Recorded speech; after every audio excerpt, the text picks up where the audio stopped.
Start with the name of Allah and अस्सलाम वालेकुम तमाम लोगों को।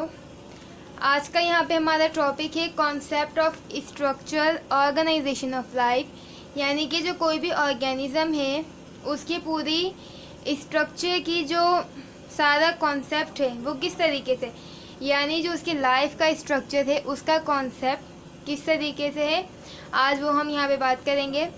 बेटा मैंने इसके बारे में थोड़ा कुछ आपको लास्ट वीडियोस के अंदर बताया है, तो अगर आपको लास्ट वीडियोस देखनी है तो सबसे पहले आप मेरे चैनल को सब्सक्राइब करें ताकि लास्ट वीडियोस भी और आने वाली तमाम वीडियोस आप तक पहुंच सकें।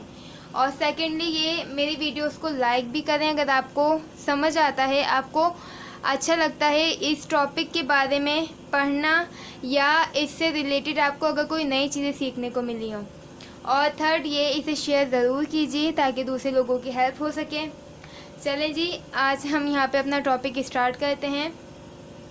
तो सबसे पहले आपको पता होना चाहिए कि जो किसी भी जानवर का, पौधों का या इंसानों का या और जो लिविंग थिंग्स हैं हमारे, उनकी जो है वो लाइफ का जो स्ट्रक्चर है वो किस तरीके से बनना शुरू होता है। सबसे पहले क्या प्रोसेस होता है, उसके बाद क्या, एंड देन फिर, ठीक है, ये आपको पता होना चाहिए। बेटा सबसे पहले जो है जब भी कोई किसी भी ऑर्गेनिजम्स, जब कोई भी ऑर्गेनिजम्स तैयार हो रहा होता है या बन रहा होता है तो सबसे पहले जो है उसका सेल बनता है, सही है।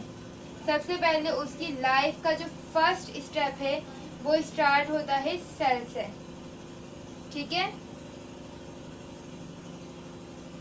अच्छा जी, सेल के बाद आता है टिश्यूज, टिश्यू के बाद आपके आते हैं ऑर्गन,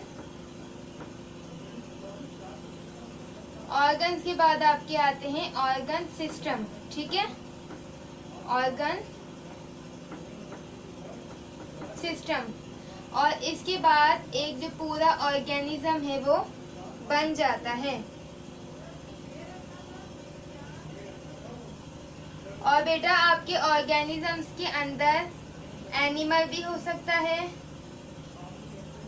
प्लांट भी हो सकता है या कोई ह्यूमन भी हो सकता है, ठीक है। ये ऑर्गेनिजम्स आपके इन तीनों के अंदर से कुछ भी हो सकता है, लेकिन डिपेंड ये करता है कि आपका सेल किसका है, ठीक है जी। तो बेटा यहाँ पे आपको समझ आ गई कि सबसे पहले किसी भी ऑर्गेनिजम्स की जब शुरुआत होती है तो उसका पहला स्टेप होता है सेल। अब आपको पता होना चाहिए कि सेल है क्या, इसकी डेफिनेशन लिखते हैं, उससे आपको उम्मीद है कि समझ आ जाएगा, ठीक है। चलें जी, सेल, सेल है, cell is the basic structure and functional unit of life.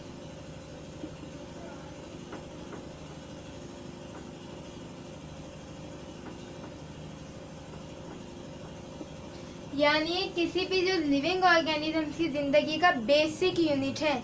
यहाँ पे वर्ड मैंने इसीलिए बेसिक यूज़ किया है ताकि आप इस वाले वर्ड से आपके जो माइंड के अंदर तमाम चीज़ें क्लियर हो जाएं कि अगर आपका सेल नहीं हो तो यहाँ पे आपकी जो लाइफ है वो भी ना हो, ठीक है बेटा। और सेल को जो है वो स्ट्रक्चर यूनिट क्यों कहा जाता है, क्योंकि बेटा ये किसी भी इंसान की, जानवर की या किसी भी प्लांट की जो है वो बॉडी बनाता है, ठीक है, इसीलिए इसे बोला जाता है स्ट्रक्चर यूनिट। और ये फंक्शनल यूनिट इसे क्यों बोला जाता है, क्योंकि इंसान, पौधे या जानवर की जिस्म के अंदर जो भी फंक्शन वगैरह हो रहे होते हैं उसके अंदर जो है वो सबसे ज़्यादा मेन किरदार जो है वो सेल का होता है। बल्कि हम मेन किरदार नहीं बोलेंगे बल्कि ये बोलेंगे जो इंसान की बॉडी में जितना भी फंक्शन जो है वो सिर्फ और सिर्फ होता ही सेल की वजह से है, क्योंकि सेल हमारी बॉडी का बेसिक यूनिट है। अब सेल की एग्जांपल मैं आपको समझाती हूँ कि सेल की जो एग्जांपल है वो किस तरीके से है। बेटा देखिए मेरी बात सुने, अगर हमें कहीं दीवार वगैरह बनानी, ये है आपकी दीवार, ठीक है, जिस तरह दीवार की बनाने के लिए सबसे पहले एक ईंट की ज़रूरत होती है, तो सेम इसी तरीके से इंसान की बॉडी को बनाने के लिए जो बेसिक यूनिट है वो सेल है। जिस तरह किसी भी दीवार को खड़ा करने के लिए हमें एक ईंट की ज़रूरत होती है, यानी सबसे पहले ईंट रखी जाएगी तो पूरा घर या पूरी दीवार या पूरी बिल्डिंग, जितनी बड़ी से बड़ी बिल्डिंग है, तो वो फिर हम तामीर कर सकते हैं। तो सेम इसी तरीके से जो सेल है वो यहाँ पर एक ब्रिक यानी ईंट का काम देता है। समझ आ गई ये बात आपको? सेम इसी तरीके से जिस तरह दीवार बनाने के लिए बहुत सारी ईंटें चाहिए, तो हमारी बॉडी बनाने के लिए लाखों बल्कि मिलियंस बिलियंस जो सेल हैं उससे हमारी बॉडी बनी हुई है। लेकिन मतलब ये वाली जो बात है कि उसकी जो टोटल तादाद कितनी है किसी इंसान या पौधे या जानवर के अंदर सेल्स की, तो ये वाली बात क्लियर नहीं है, क्योंकि डिपेंड ये करता है कि वो जो इंसान है वो दिखने के अंदर कैसा है। बेटा जाहिर सी बात है, जो जितना ज़्यादा हेल्दी होगा उसके अंदर उतने ज़्यादा सेल्स होंगे, जो जितना ज़्यादा कमज़ोर होगा उतने उसमें जो है वो उतने ही कम सेल्स पाए जाएंगे। अच्छा जी, अब हम यहाँ पे आपको सेल समझ आ गई कि सेल क्या है। अब हम आ जाते हैं टिश्यूज़ की तरफ। तो यहाँ पे हम अब लिखते हैं टिश्यू की डेफिनेशन। बेटा टिश्यूज की डेफिनेशन है ग्रुप ऑफ सेल, यानी सेल्स का ग्रुप क्या कहलाता है? टिश्यूज। यहाँ पे मैंने बात की थी सिर्फ आपके एक सेल की, ठीक है, लेकिन अगर आप देखें यहाँ पे एक सेल ये आ गया, एक सेल ये आ गया, इसी तरीके से यहाँ पे सेल जमा होते जाएंगे। जिस तरह किसी भी दीवार या घर को बनाने के लिए बहुत सारी ईंटें जमा होती जाती हैं, तो सेम इसी तरीके से यहाँ पर आपके सेल जमा होते रहेंगे। जब ये बहुत सारे सेल एक ही जगह आके इकट्ठा हो जाएंगे तो इसे बोला जाता है टिश्यूज, यानी कि group of cells is called tissues, यानी बहुत सारे जो सेल का मजमुआ है वो कहलाता है आपका टिश्यू। लेकिन बेटा तमाम जो ऑर्गन के टिश्यूज हैं वो अलग अलग होते हैं और वो अलग अलग जो है अपना काम जो है वो परफॉर्म करते रहते हैं जी। तो बेटा टिश्यूज के बाद हमारा आ जाता है ऑर्गन, ठीक है। अब ऑर्गन किसे बोला जाता है ये मैं आपको बता दूं बेटा। ऑर्गन की मीनिंग तो आपको पता होगा, उर्दू में ऑर्गन बोला जाता है आज़ा को। तो सेम इसी तरीके से यहाँ पे ऑर्गन की डेफिनेशन है group of tissues is called organ, यानी कि जो टिश्यूज का भी ग्रुप होता है उसे बोला जाता है ऑर्गन। अब मैंने बेटा यहाँ पे आपको इसकी एग्जाम्पल देके बताया है, उम्मीद है आपको समझ आएगा। देखें, ये है आपके अलग अलग सेल्स, ठीक है। जब ये सेल का आपस के अंदर ग्रुप हुआ तो ये बन गए टिश्यू। सेम यहाँ पे भी अलग अलग सेल हैं, जब सेल का ग्रुप हुआ तो बन गए टिश्यू। यहाँ पे भी सेल्स का ग्रुप ने बना दिया टिश्यूज। अब आप ये बात सोचें, ये एक कमरे की 3 दीवारें हैं, ठीक है। ये जो है वो किसी भी रूम की, जिस तरह ये आपका एक रूम है, ये इसकी 3 दीवारें हैं, एक ये और एक ये, सही है। ये 3 दीवारें हैं, लेकिन इन तीनों दीवारों को बनाने के लिए जो है वो ईंटें अलग अलग लगी, जिससे हम मैंने आपको यहाँ पे बता दिया। देखें, यहाँ पे कम ईंटें लगी, यहाँ पे उससे ज़्यादा, यहाँ पे उससे ज़्यादा। तो सेम इसी तरीके से ऑर्गन को बनाने के लिए मुख्तलिफ टिश्यूज़ की ज़रूरत होती है। किसी टिश्यू को बनाने के लिए कम सेल की ज़रूरत पड़ती है और किसी टिश्यू को बनाने के लिए ज़्यादा सेल्स की ज़रूरत पड़ती है। तो सेम इसी तरीके से यहाँ पे यही वाली बात है, जब ये अलग अलग टिश्यूज आपस के अंदर मिल जाएंगे तो वो कहलाएगा आपका ऑर्गन। अब बात समझ आ गई, इसीलिए मैंने यहाँ पे लिखा है group of tissues is called organ, यानी कि जब अलग अलग टिश्यूज आपस के अंदर कनेक्ट हो जाते हैं तो उसे बोला जाता है ऑर्गन, जिस तरह मैंने आपको यहाँ पे एग्जाम्पल भी बता दी है जी। तो बेटा ऑर्गन की एग्जाम्पल और ऑर्गन की डेफिनेशन मैंने आपको बता दी है। अब इसके बाद है हमारा ऑर्गन सिस्टम। अब हम कहते हैं ऑर्गन सिस्टम की डेफिनेशन, और मैं आपको समझाती हूँ कि वो होता क्या है, ठीक है बेटा। देखिए इधर ऑर्गन सिस्टम, सबसे पहले ऑर्गन सिस्टम की डेफिनेशन देखें क्या है।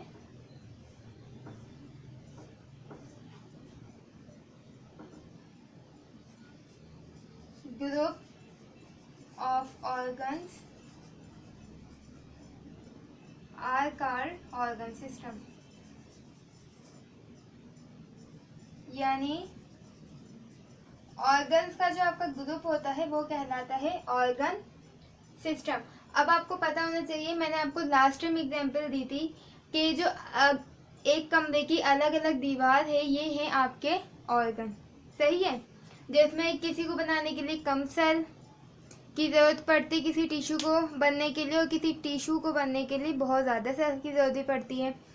तो बेटा सेम इसी तरीके से ये जो ऑर्गन सिस्टम है ये आपका ऑर्गन का ग्रुप है। जिस तरह आपका पूरा घर है, आपका एक कमरा आपका एक ऑर्गन है, आपका दूसरा कमरा आपका दूसरा ऑर्गन है, आपका तीसरा कमरा आपका तीसरा ऑर्गन है। लेकिन जब यही कमरे जब आपस में एक दूसरे की दीवार के साथ मिलते जाएंगे तो वो आपका बन जाएगा एक पूरा ऑर्गन सिस्टम। आए मैं आपको इसकी एग्जांपल समझाती हूँ। अब जिस तरह बेटा यहाँ पे आप एग्जांपल देखें कि ये लंग्स आपका एक ऑर्गन है, ठीक है। लिवर, स्टमक, इंटेस्टाइन, एनस, ये तमाम जो है आपके अलग अलग ऑर्गन्स हैं।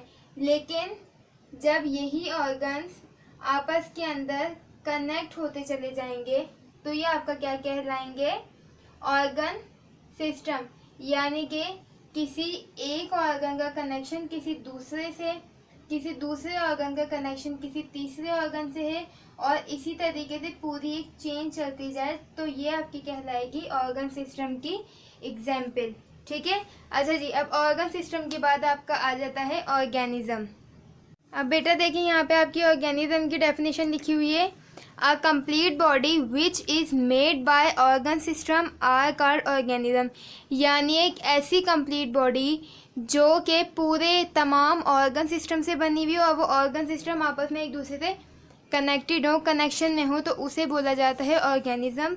उसके बाद है an organism include plant, animal and humans. जो ऑर्गेनिजम्स के अंदर कौन कौन सी चीज़ें आ सकती हैं, प्लांट भी आ सकता है, एनिमल भी आ सकते हैं, ह्यूमन भी आ सकता है, और भी आपके वो तमाम ऑर्गेनिज्म आ सकते हैं जो कि लिविंग है।